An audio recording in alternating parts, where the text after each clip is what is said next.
مولانا ارشد مدنی صاحب آپ کے خطاب کو سننے کے لیے یہاں حاضر ہے. مولانا ارشد مدنی دلوں کو اپیل کرنے والی ہے. حالات کے تناظر میں آپ اپنے رہنمائی سے اس مجمع کو مستفید فرمائیں.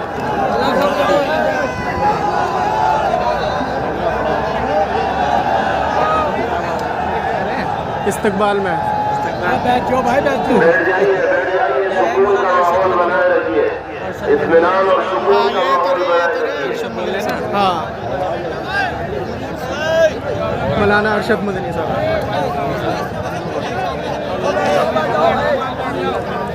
بیٹھ جاؤ اب.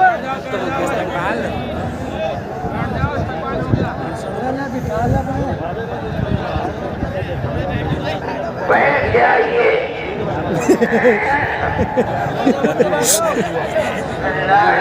بزرگ بہت بزرگ ہیں.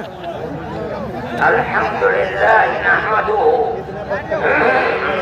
ونستعینہ ونستغفرہ ونؤمن بہ ونتوکل علیہ ونعوذ باللہ من شرور انفسنا ومن سیئات اعمالنا. من يهده الله فلا مضل له ومن يضلله فلا هادي له. ونشهد أن لا إله إلا الله وحده لا شريك له. ونشهد أن سيدنا ومولانا محمدا عبده ورسوله. أما بعد. صدر محترم عزیزا محمود اسعد سلمہ مہمانان کرام، دوسرے دھرم سے تعلق رکھنے والے بنیادی حضرات، مسلمان اس ملک کے اندر ہم اور آپ گاؤں در گاؤں ہندو اور مسلم 1400 سال سے تقریباً ایک ساتھ رہتے ہیں. ہمارا کوئی اختلاف نہیں. بھائی ہیں ارشد مدنی صاحب. ہم نے کبھی پتہ نہیں مجھے کسی دھرم کے آدمی کو اپنا دھرم چھوڑ کر اسلام دھرم کو اپنانے کی زبردستی نہیں کی. ہمارا ماننا ہے کہ دھرم وہ چیز ہے جس کو آدمی اپنے دل سے قبول کرتا ہے. اگر کوئی طاقت بزور و زبردستی کسی کو کسی دھرم کا پابند بناتا ہے تو وہ اس دھرم کا پابند نہیں ہو سکتا. آپ دیکھیے کمیونزم آیا، بخارا، سمرقند، تاشقند، ازبکستان، تاجکستان، پورے روس کے اندر، قزاقستان، قرغیزستان، آذربائیجان، یہ وہ ملک ہیں جو ملک خالص اسلامی ملک تھے، مگر کمیونزم نے اپنی طاقت کے بلبوتے پر مسجدوں کو توڑ دیا، نمائش گاہ بنا دیا، اور 80-90 سال میں یہ لگنے لگا کہ اسلام کا جنازہ نکل گیا. لیکن آپ دیکھیے کہ بزور و زبردستی کوئی دھرم ختم نہیں ہو سکتا. ایک فقیر ملک افغانستان کی گردن میں دنیا کی سپر پاور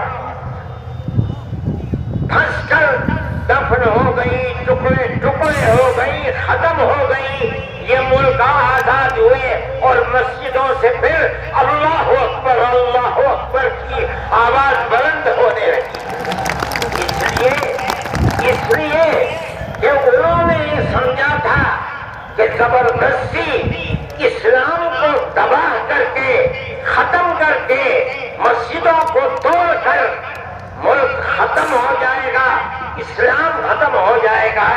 نہیں ہے. کوئی بھی مذہب قبول کرنا انسان کے لیے اپنے دل کی بات ہے.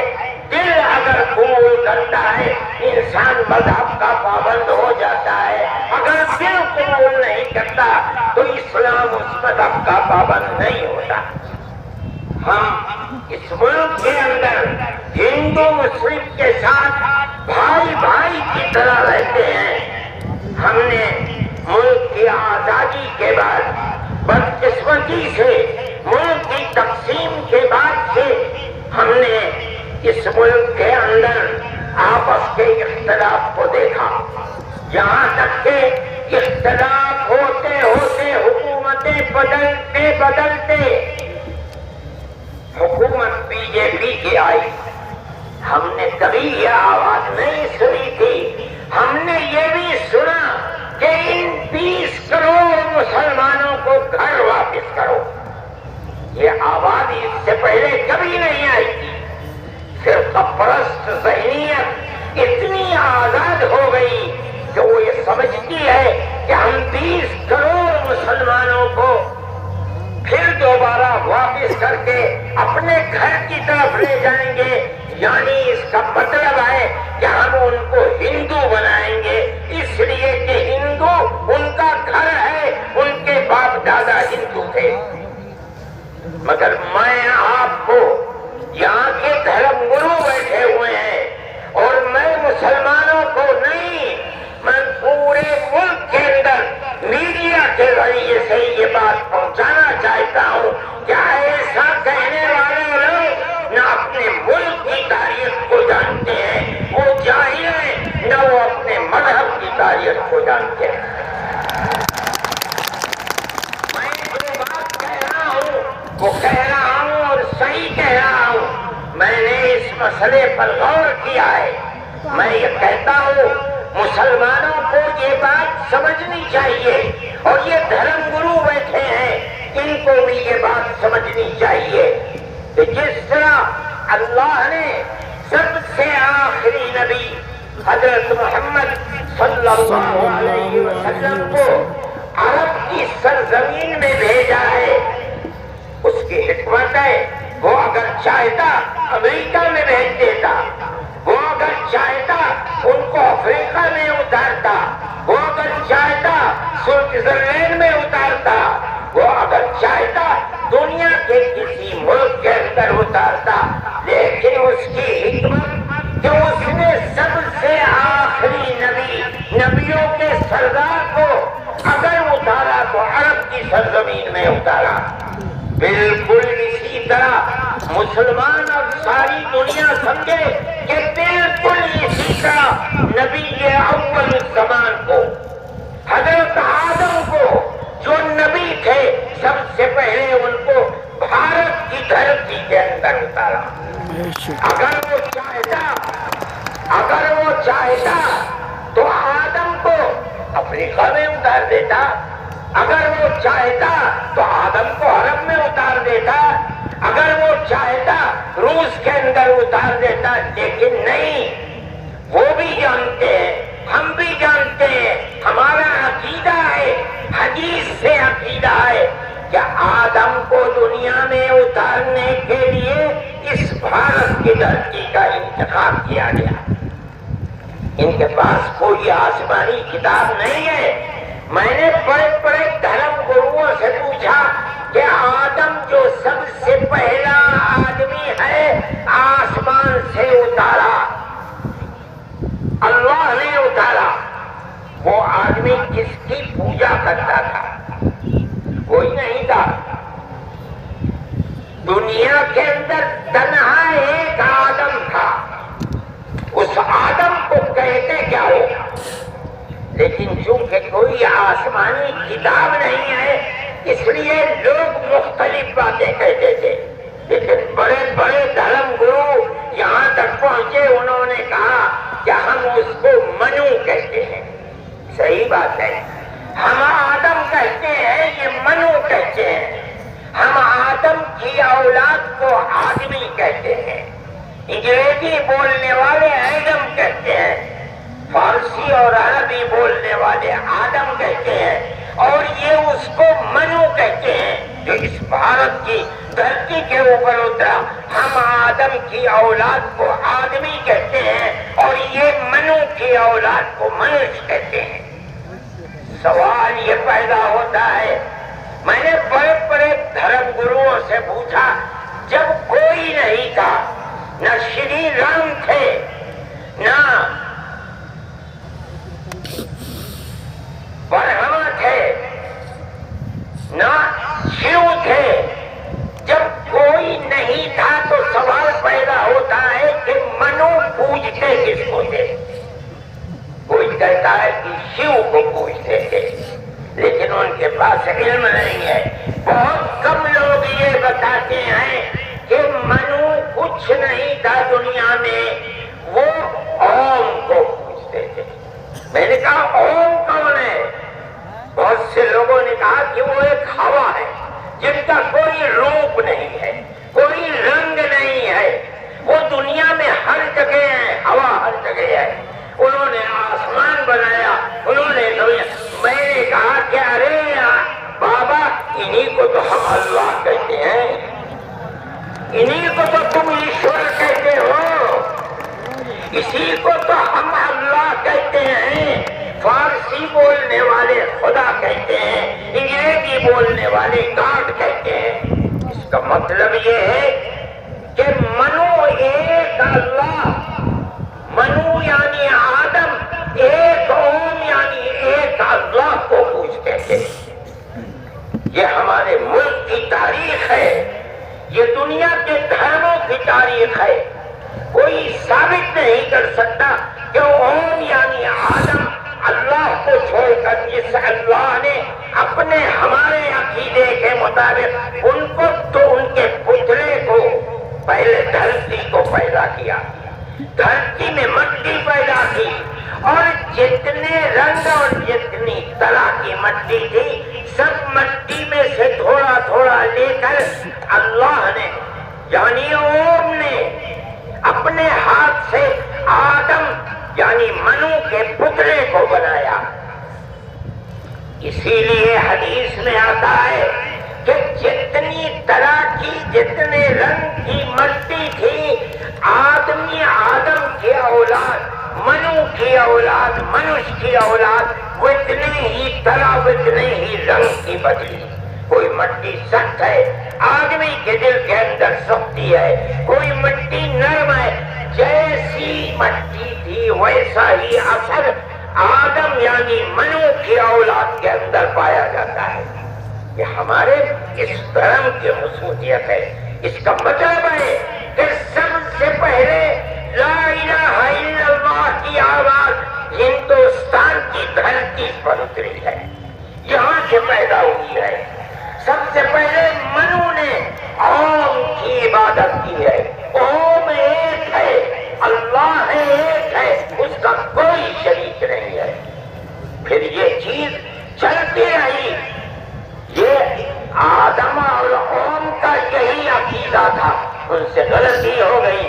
ہمارا قرآن کہتا ہے وہ پریشان تھے کہ میں اپنے اللہ سے یعنی اوم سے منو سے جو غلطی ہوئی ہے اپنے اوم اور اپنے اللہ سے معاف کیسے کرا. قرآن کہتا ہے اللہ نے ان کے دل کے اندر ڈالا، فتلقى آدم من ربه کلمات فتاب علیہ. وہ بات کیا تھی؟ قرآن کہتا ہے ربنا ظلمنا انفسنا وإن لم تغفر لنا وترحمنا لنكونن من الخاسرین. اے میرے اور میری پتنی ہموتی کے مالک پالنہار، ہم سے غلطی ہو گئی، ہم نے اپنے اوپر ظلم کر لیا. اے اوم، اے اللہ، اگر تو نے معاف نہیں کیا تو ہم بڑے ٹوٹے میں رہ جائیں گے. اس کا مطلب ہے کہ وہ ایک اوم ایک اللہ کی عبادت کرتے تھے. یہ اس دھرتی کی تاریخ ہے. نہ اس وقت شیو تھے، نہ رام تھے، نہ برہما تھے، کوئی نہیں تھا. تنہا تھے وہ جانتے تھے کہ ان کا پالنہار کون ہے، ان کی عبادت کرتے تھے. پھر اس کے بعد ان کی اولاد چل پڑی اسی دھرتی کے اوپر. انہوں نے چراغ ایک اوم یعنی ایک اللہ کی عبادت کا اس بھارت کی دھرتی پر دنیا میں سب سے پہلے جلایا تھا. کچھ دنوں کے بعد وہ چلے گئے دنیا سے، اپنی اولاد کو یہ سبق دے کر گئے. ان کی اولاد جانتی تھی کہ پالنہار کون ہے. قرآن کے اندر 2 بھائیوں کا ذکر آتا ہے، آدم کی اولاد. ایک دوسرے میں لڑائی ہو گئی. ایک نے کہا لا تقتلنک، میں تجھے جان سے مار کر ہی دم لوں گا. یہ دنیا کے اندر ہمارے آقا حضرت محمد صلی اللہ علیہ وسلم فرماتے یہ دنیا میں سب سے پہلا قتل ہے. دوسرے بھائی نے کیا کہا لیکن بسطت الی یدک لتقتلنی ما انا بباسط یدی الیک لیقتلک. اے بھائی اگر تم مجھے قتل کرے گا، ہاتھ بڑھائے گا، میں تو تجھے قتل کرنے کے لیے ہاتھ نہیں اٹھاؤں گا. کیوں؟ فإنی اخاف اللہ رب العالمین، میں اس اللہ سے، اس اوم سے جو سارے جہان کا پالنہار ہے، مجھے تو ڈر لگتا ہے. یہ کس نے بتایا کہ اللہ ہے اوم اور وہ ساری جہان کا پالنہار؟ یہ وہی ہے جو باپ نے بتایا تھا، منو نے بتایا تھا، آدم نے سکھلایا تھا. آدم اس دنیا سے چلے گئے، 10 20 25 50 100 پیڑھیوں کے بعد اولاد بھول گئی سبق، دائیں بائیں ہونے. اللہ نے دوسرا نبی بھیج دیا جس کو حضرت شیش کو بھیجا. دنیا کہتی ہے کہ ان کی قبر اجودھیا کے اندر موجود ہے. انہوں نے چراغ جلایا، اپنا کوئی چراغ نہیں، وہی چراغ جو باپ نے جلایا تھا. کیا اللہ ایک ہے، اوم ایک ہے، اس کے سوا کسی کی عبادت نہیں. وہ بھی چلے گئے دنیا سے 10 20 25 50 پیڑھیوں کے بعد وہ بھی دائیں بائیں ہوئے. اللہ نے تیسرا نبی بھیج دیا حضرت ادریس کو. انہوں نے کیا بتایا؟ اپنا کوئی چراغ نہیں، دین کا وہی چراغ ہے جو آدم نے اس دھرتی کے اوپر جلایا تھا. کیا اللہ ایک ہے، کوئی اس کا شریک نہیں. کچھ دنوں کے بعد وہ بھی ختم ہو گئے. پھر چلتے چلتے پھر اولاد دائیں بائیں ہونے لگی. اللہ نے چوتھا نبی بھیج دیا. وہ کون؟ حضرت نوح. اس کو یہاں کے ہمارے برادران وطن کہتے ہیں، جو پڑھے لکھے لوگ ہیں وہ کہتے ہیں تو نبی، دوتی منو، دوسرے منو. کیا مطلب؟ انہوں نے 950 سال وہی چراغ جلایا جو پردادا نے جلایا تھا، منو نے اس دھرتی کے اندر جلایا تھا. مگر لوگوں نے مانا نہیں، بددعا کی انہوں نے. ساری دنیا میں طوفان آیا اور ساری دنیا ڈوب کر مر گئی. بس ان کے 3 بیٹے جو ان کے ساتھ کشتی میں تھے اور کچھ عورتیں تھیں وہ نہیں. اس کے بعد پھر ان سے نسل چلی. ان کا پیغام کیا تھا؟ قرآن کہتا ہے وَلَقَدْ أَرْسَلْنَا نُوحًا إِلَىٰ قَوْمِهِ فَقَالَ يَا قَوْمِ اعْبُدُوا اللَّهَ مَا لَكُم مِّنْ إِلَٰهٍ غَيْرُهُ. اے میری قوم، ایک اللہ یعنی ایک اوم کی عبادت کرو، اس کے سوا کوئی اوم نہیں ہے. یہ چراغ کیسا ہے؟ نوح کا اپنا جلایا ہوا نہیں، بھارت کی دھرتی پر جو چراغ جلاتا تھا اسی چراغ کو ہر نبی جلا رہا ہے. یہ ہندوستان کی خصوصیت ہے. پھر اس کے بعد نبیوں کا سلسلہ شروع ہو گیا. جس طرح نوح کو بھیجا، قرآن کہتا ہے وَإِلَىٰ عَادٍ أَخَاهُمْ هُودًا، ہم نے قوم عاد کی ہدایت کے لیے نبی بھیجے ہود کو. انہوں نے کیا پیغام دیا؟ یا قوم اعبدوا اللہ ما لکم من الہ. اے میری قوم ایک اللہ کی عبادت کرو، اس کے سوا کوئی معبود نہیں ہے۔ کون اللہ؟ وہی ہو جس سب سے پہلے جس کی عبادت اس دھرتی کے اندر کی ہے۔ پھر اس کے بعد قرآن کہتا ہے وَإِلَىٰ ثَمُودَ أَخَاهُمْ صَالِحًا قَالَ يَا قَوْمِ اعْبُدُوا اللَّهَ مَا لَكُم مِّنْ إِلَٰهٍ غَيْرُهُ، ایک لفظ کا بھی فرق نہیں۔ پھر قرآن کہتا ہے وَإِلَىٰ مَدْيَنَ أَخَاهُمْ شُعَيْبًا قَالَ يَا قَوْمِ اعْبُدُوا اللَّهَ مَا لَكُم، ہر ایک یہی کہ یہاں تک کہ میں تفصیل سے بچنا چاہتا ہوں، آتے آتے ہم بھی اسی طرح برباد تھے۔ جس طرح آج دنیا بھٹکی ہوئی ہے، اپنے اس دھرتی کے اوپر جو آواز اٹھی تھی ایک قوم یعنی ایک اللہ کی عبادت، دنیا ہٹ گئی، ہم بھی اسی طرح ہٹے ہوئے تھے۔ ہمارے برادران وطن نے 33 کروڑ اپنے جن کی پوجا ہوتی ہے انہیں بنا رکھا ہے دیوی دیوتا۔ ہم نے 360 دیوی دیوتا بنا رکھے تھے۔ روزانہ صبح کو اٹھ کر ہم ان کی عبادت کیا کرتے۔ ہم راستے سے بھٹکے ہوئے تھے، منو کے راستے سے بھٹکے ہوئے تھے۔ اللہ نے ایک یتیم کو پیدا کیا جس کا باپ جا چکا تھا،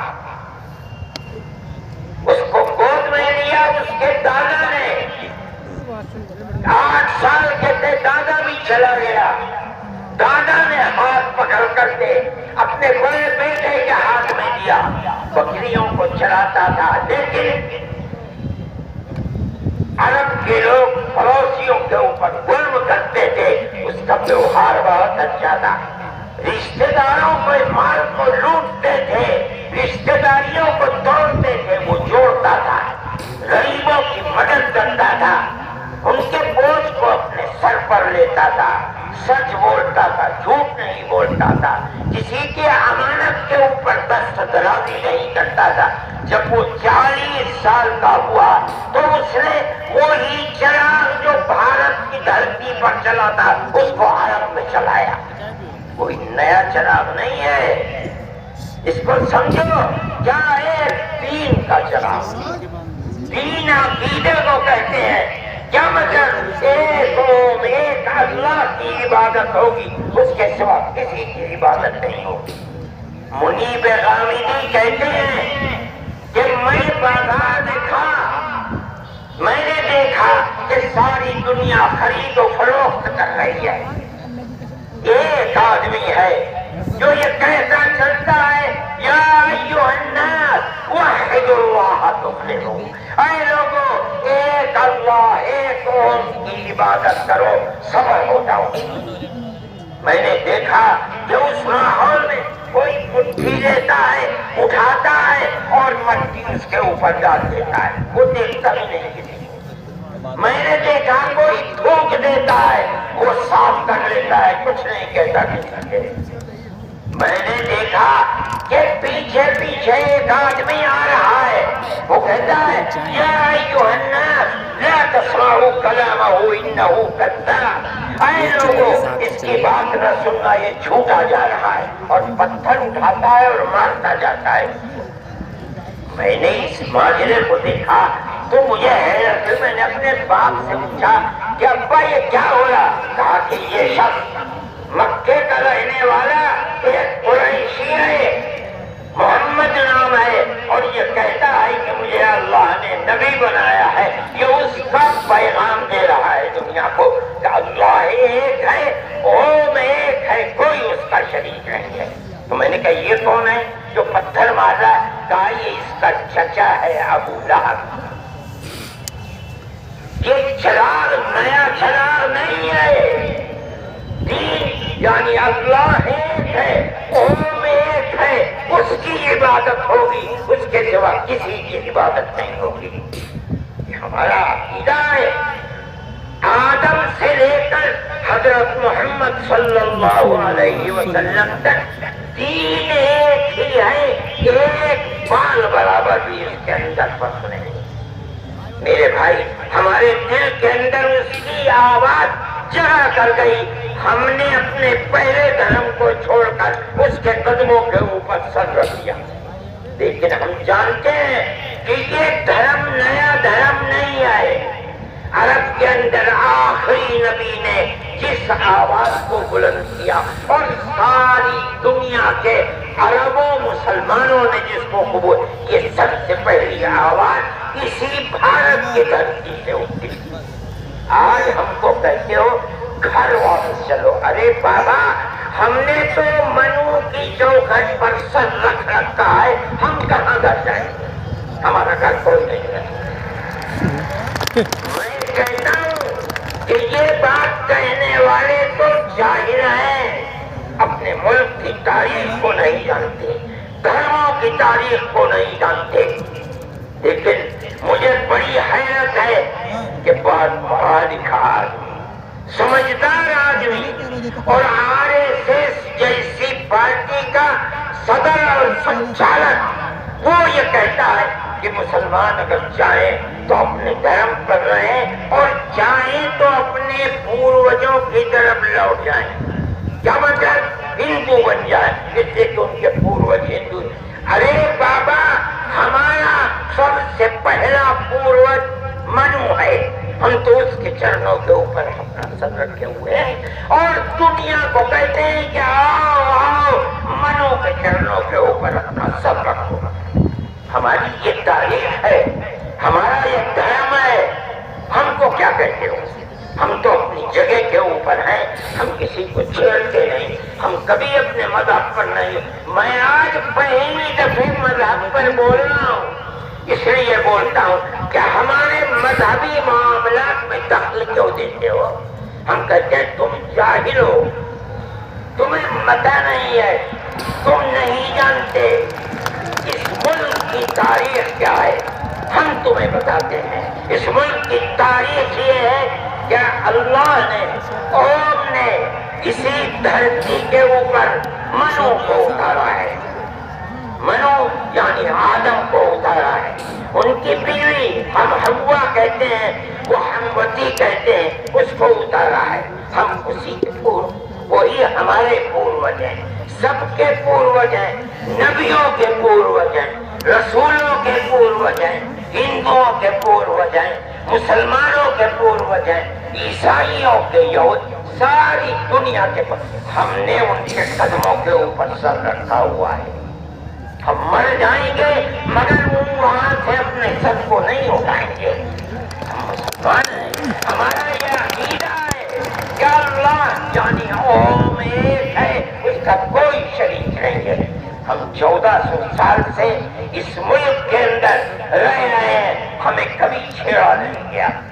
ہمارے مذہب کو نہیں. تم نے چھیڑا ہے تو ہم تمہیں تمہارے آبا و اجداد کی تاریخ بتاتے ہیں. تمہارے آبا و اجداد ہندو نہیں تھے.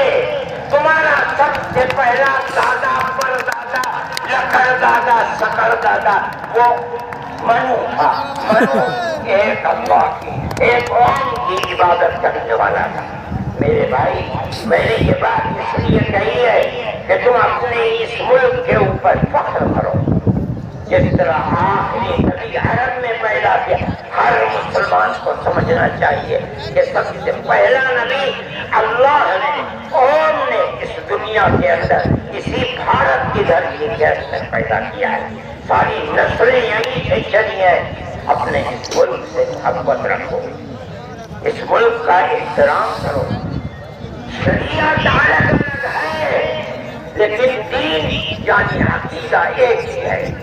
اور وہ عقیدہ اس دنیا کے اندر اسی بھارت کی دھرتی سے چلا ہے. لوگ راستے سے بھٹک گئے، وہ دوسروں کی عبادت کرنے لگے. ہم نہیں بھٹکے، بھٹک گئے تھے. یہ اوپر والے کا کرم ہے کہ اس نے پھر ہمیں وہیں پہنچا دیا جہاں ہمارے جد امجد منو تھے، جس کا راستہ ہمیں بتایا حضرت محمد صلی اللہ علیہ وسلم نے. اس لیے لا الہ الا اللہ محمد رسول اللہ، یہی ہمارا عقیدہ ہے. ہم اس کے اوپر قائم ہیں. میں اپنی بات کو ختم کرتا ہوں.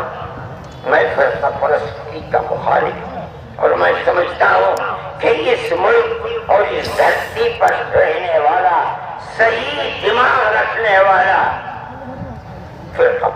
پرستی کا مخالف ہوگا، فرقہ پرستی کے ساتھ ملک میں نہ امن و امان رہ سکتا ہے اور نہ اس ملک کے اندر چین و سکون کسی کو میسر ہو سکتا ہے۔ ہمیں اور آپ کو ایک دوسرے کا ہاتھ پکڑ کر چلنا چاہیے۔ آپ جہاں بھی ہو، اپنے گھر میں ہیں، اپنے محلے میں ہیں تب، اپنے گاؤں میں ہیں تب، اپنے شہر میں ہیں تب، بازار میں اپنی دکان پر ہیں تب، اور اگر جنگل میں اپنے کھیت کے اوپر ہیں تب، ہر جگہ آپ کو پیار و محبت کا پیغام دینا چاہیے، قطع نظر اس کے کہ آپ کے پڑوس میں، آپ کی دکان کے پڑوس میں، آپ کے کھیت کے پڑوس میں کون ہے، اس کا مذہب کیا ہے، اس سے کوئی سروکار نہیں۔ یہ ہمارا دین ہے، ہمارے آقا حضرت محمد صلی اللہ علیہ وسلم کا بتایا ہوا طریقہ ہے۔ کسی انسان کے ساتھ ظلم و زیادتی کرنا، پیار و محبت کے بجائے دشمنی کرنا، اس کا مطلب ہے کہ وہ رسول اللہ کی زندگی اور ان کی تعلیمات سے ناواقف ہے۔ میں مولانا محمود صاحب کا اور آپ سب حضرات کا شکر گزار ہوں۔ موجودہ ملک کی صورتحال جس کا میں نے ذکر کیا، یہ تکلیف دہ صورتحال ہے۔ حکومتوں کا فرض ہے کہ وہ اس جنجال اور اس دلدل سے ملک کو نکالیں، اور اگر خدا نہ خواستہ ان کا ذہن تبدیل نہیں ہوا اور وہ اپنے اقتدار کی بنیاد پر آپس میں نفرت کے بیج کو مٹا نہیں سکے تو اس ملک کے مستقبل کے خیر نہیں ہے۔ میں ہی نہیں کہہ رہا ہوں، مجھ سے پہلے جو دھرم گرو کہہ چکے وہ بھی یہی کہہ کر کے اٹھتے ہیں۔ سمجھنا چاہیے، اور اپنی زندگی کو میں آپ سب سے کہتا ہوں، اپنے مذہب کی تعلیمات کو سمجھ کر رسول اللہ صلی اللہ علیہ وسلم کی تعلیم کو جان کر پیار و محبت کی فضا کو قائم کرنا چاہیے، ورنہ تمہارے مستقبل کے خیر نہیں ہے۔ اللہ ہمارے ملک کے اندر امن و امان کو قائم رکھے۔ ہماری وہ پرانی تاریخ جس میں ہم پیار و محبت کے ساتھ 1400 سال سے رہتے چلے آئے ہیں، اللہ ہماری اس پرانی تاریخ کو زندہ و جاوید فرمائے، اور فرقہ پرست ذہنیت جس فرقہ پرستی اور نفرت کا بیج بو رہی ہے، اللہ انہیں کھائے وہ خاصر فرمائے اور ملک میں امن و امان قائم فرمائے۔ وآخر دعوانا ان الحمد للہ رب العالمین۔ جزاکم اللہ خیرا۔ تشریف رکھیں ہمارے